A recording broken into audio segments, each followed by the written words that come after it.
Hi everyone, welcome back to our accountancy class. And in this class we will learn the different uses of accounting information and advantages and objectives of accountancy. So there are different people who wants and who uses the accounting information.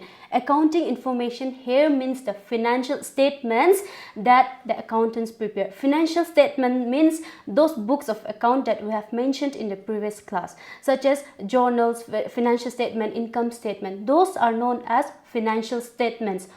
All the books of accounts are known as financial statements.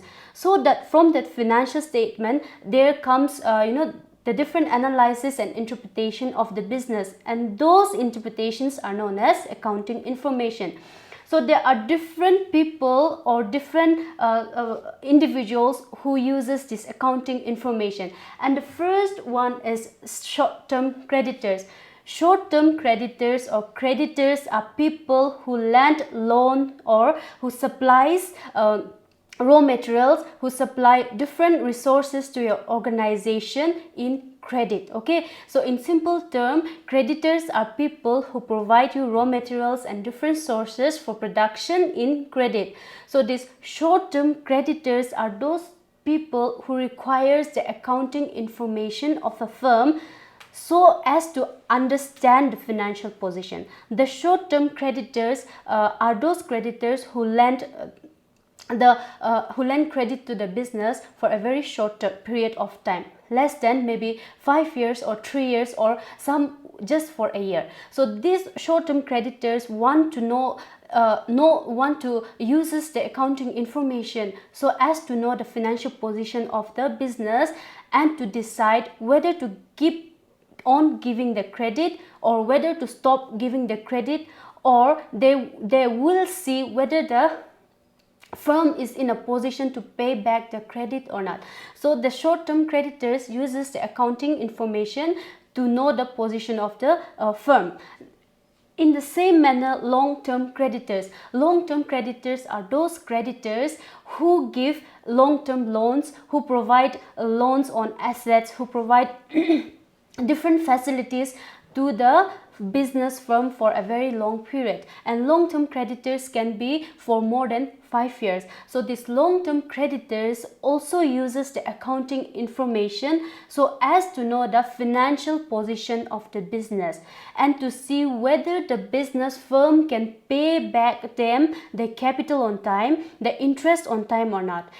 If they cannot pay back, whether they should stop providing the credit or whether they should keep on giving them the credit. So long-term creditors requires this accounting information so as to see the financial position of the business. Next is present investors. Present investors are equity shareholders, or the shareholders who have presently invested in the business. So present investors are equity shareholders who have investment in your business. These present equity shareholders or present investors uses the accounting information so as to see the investment prospect in the investment that they have made, whether to continue investing in that business or not, whether to buy more shares or whether to sell off the existing shares that they have. So these present investors, known as the equity shareholders, need the accounting information to see whether to buy more shares or whether to keep on investing or whether to sell off their shares. Next is potential investors. Potential investors are future investors or people who are interested in investing in your business. So these potential investors wants to know requires the accounting information so as to know the financial position, so as to decide whether to invest in that firm or not. If they invest in the firm, what will be the shares that they are going to get back, or what are the dividends that they are going to get back. So it is necessary for the potential investors to know about the particular firm through accounting information before investing in the business firm. The next is management. Management requires the accounting information to know the short-term solvency, long-term solvency, or if there is any threshold in the management activities, or if there is anything that they can do and take corrective actions whenever necessary. So this accounting information is used by both the top level management, lower level management, and middle level management. So accounting information is also very important for management in order to take future decisions and make policies and strategies for future. Employees. The next is employees. Employees also uses the accounting information so as to know the financial position and the position of the firm in which they are working for. It is necessary for the employees to know the accounting information so that they can they know about the salary and wages that they are going to get, about the commission, about the extra payment that they should get. So employees are always interested in the financial position or uses the accounting information so as to know the various remuneration facilities and whether they are going to get their salary in time or not. So it is important for the employees to know the financial position of the firm in which they are working for. The next is tax authorities. Tax authorities also uses this accounting information so as to know the tax liable by the business firm. These tax authorities relies on the accounting information provided by the enterprises so as to deduct the taxes necessary looking into the information of the financial statement. So tax authorities also require to know the accounting information for the tax purposes by the business entity. Next is customers. Customers also requires or uses the accounting information if suppose the customer have been a very faithful or loyal customer for a very long time. He or she wants to know the financial position and the position of the enterprise in which they have been dealing for a very long period of time. The next is government. The government is also interested in the enterprise or the accounting information because every enterprise works under the framework of the government. So the government also uses the accounting information of a particular business entity so as to know how the enterprise or how the firm is functioning under the framework of the government. So these are the different users of accounting information. Now let's look at the objectives of accounting. What are the primary objectives of accounting? Why accounting? Okay, the answer to why accounting is these 4 objectives. So the first objective is to keep systematic record. We prepare accounting to keep a systematic record because written reports and written records are always better than oral reports or oral records. Whether be it small transaction, be it big transactions, we always record in the books of account so as and when needed we can use the information from that particular books of account. So accounting is done in order to maintain a systematic record of the activities and the transactions that happened in the business entity. So as it will help to prove for future and helps to for future use of the business firm. Next is to calculate profit or loss. We prepare accounting or the main objective of accounting is to know the profit or loss of the business. If the firm is making profit, what are the strategies to double the profit again? And if the company is incurring losses, then what are the measures that should be taken to cut off the losses? So the accounting is prepared to know the profit and loss of the business because a business firm is established to know to get profit and reward as profit. So it is important for a firm to know the profit and loss of the business and prepare accounting to know the profit and loss of an entity. Next is to know the financial position. A business exists because of finance. So as we work for finance as well, so it is important for a business entity or a business firm to know the financial position of the business. The financial position may be how much asset do we have, how much is the company worth of, and what are the liabilities that we should pay off to the creditors. So we prepare accounting to know the financial status and the financial position of our business from in the industry or in the market, or where we stand among the other firms. Next is to provide information to the users.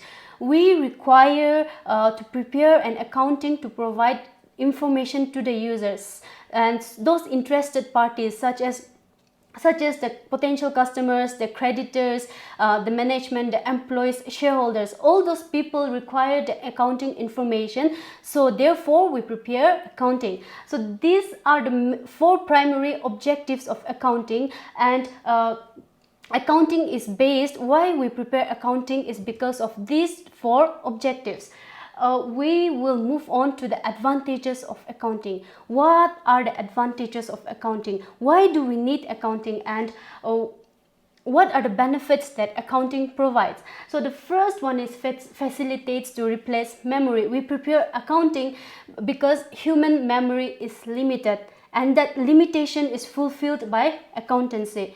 We tend to forget things, and we cannot keep a single detail of all the small monetary transactions that have been done a year ago. So we prepare a systematic accounting books to replace our memory. That means even if we forget the smallest transactions that have been done a year ago, we can just flip on the books of record and then see the transactions that have been done. So accounting facilitates human memory. Next is comply with legal requirements. According to Section 209 of the Companies Act 1956, all the business entities and all the business firms are required to maintain books of accounts and books of record. So accounting facilitates the legal requirement. We fulfill the requirement by keeping the books of accounts and keeping the books of record. Another advantage is ascertain net results of the operation. Accounting facilitates the ascertainment of net results of operations by preparing the trading and loss account and profit and loss account. The trading and profit and loss account is the same account, so don't get confused. We ascertain the net results of the operations, that is operation and the activities of the entity, by preparing the trading and profit and loss account. Financial position ascertainment. Accounting also facilitates the financial ascertaining of the financial position.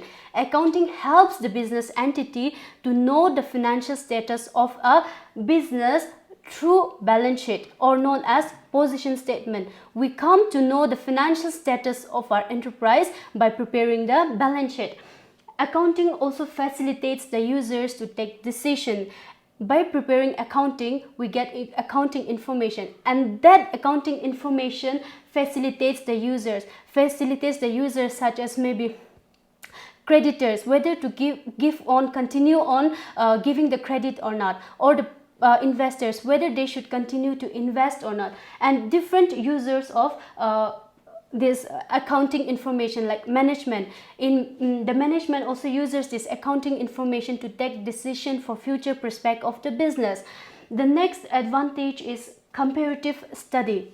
Accounting also provides a comparative study, maybe in the same enterprise or with different enterprises and different entities in an industry. So you can know the position of your entity through the financial statements of your entity compared to the next or the rest of the entities in the industries by accounting information, or by preparing accounting statements. So if you have your financial statement, you can compare your financial position and financial statement with the competitive entity or with the rest of the entities and firms in the industries. And also you can facilitate the comparative study in your own enterprise regarding to the past years. You can see the trends. Okay, you can compare your enterprise with the present year and with the past years and see what is the status of your business this year. Next is assist the management. Accounting also assists the management. By accounting information, the management takes certain decisions and corrective measures and corrective actions of the firm. So the accounting helps the management and the managers to take decisions whenever necessary and to take corrective actions. Statement control over assets. Another advantages of accounting is it facilitates the control over assets. If you are using your asset more than what you expected, okay, or if the use of asset is declining, then what measures you should take in order to control the excess assets used in the company, and what are the different methods to procure the assets. So accounting information gives you the knowledge of what is the position of your asset in the company. Next is value of the business. Accounting also facilitates the value of your business, where your business stands and what is the worth of your business compared to the other entities in the industry. Raising loans. Accounting helps in raising loans. Okay, when you show your financial position or financial statements to the lenders, they provide you loan. In the same manner, you can raise loans from the banks by showing your financial statements. You make your business plan, you make your different financial statement, that is your investment, your capital, everything. Through that accounting and through the various books of accounts, you raise loans from the lenders. Accounting also acts as legal evidence. If in case any disputes arises in future, or if there is any complaints regarding your business entity, then accounting acts as a legal evidence. Because you have your books of accounts, you can show the proof. Accounting acts as a proof of legal evidence, even if certain disputes arises in future. So in today's class, we have learned about the users of accounting information. Why is accounting information used? How is accounting information used by different individuals? And what are the advantages of using that accounting information? And how does accounting and financial statements help different people in understanding the accounting techniques? And what are the objectives? What is the main objectives that what are the main objectives why we do or why we prepare accounting? So there are different advantages in accounting, and when there is advantages in any aspect, there will be limitations also. So limitations of accounting, the first one is ignores qualitative elements. So accounting only considers the money measurement transactions, the value which is worth of monetary transaction, and most of the time, and they ignore the qualitative elements. Qualitative elements such as the quality of the labor, the quality of the management, and the quality of different aspects which is of qualitative element. And we consider only the quantitative elements, that is those elements which can be considered in terms of money, and we totally ignore the qualitative elements. If the certain events and transactions are not of a monetary value, then we ignore that. We only take the monetary value in accounting, so we totally ignore the qualitative elements. Next limitation is not free from bias. Accountant is a person, so when he prepares the accounting and books of account, we use different methods. The choices of different methods depends on the accountant. So there arises the biasness. For depreciation, suppose we use straight line method and written down method. The choice lies in the hand of the accountant. In the same manner, in the valuation of inventories, the LIFO method or the FIFO, first in first out and last in first out, whatever method he or she should use depends on the choice an accountant makes, and sometimes it does not lead to true and fair view of financial statement. So accounting sometimes is not free from biasness. Ignores price level changes. Financial statements are prepared based on the historical data, and when we prepare accounting statement of the present financial year or the accounting period, then we ignore the price level changes, because we take the value of the asset that have been recorded in the past. We never know if inflation arises, there will be price changes, but we don't consider those changes in the price level. Danger of window dressing. As I said earlier also, accountants sometimes might play with the figures in the financial statement so as to reduce the tax. Okay, so as to reduce the tax, they might lessen the profit, or they might lessen the capital and revenue. So there is also possibility of window dressing in accounting. Thank you.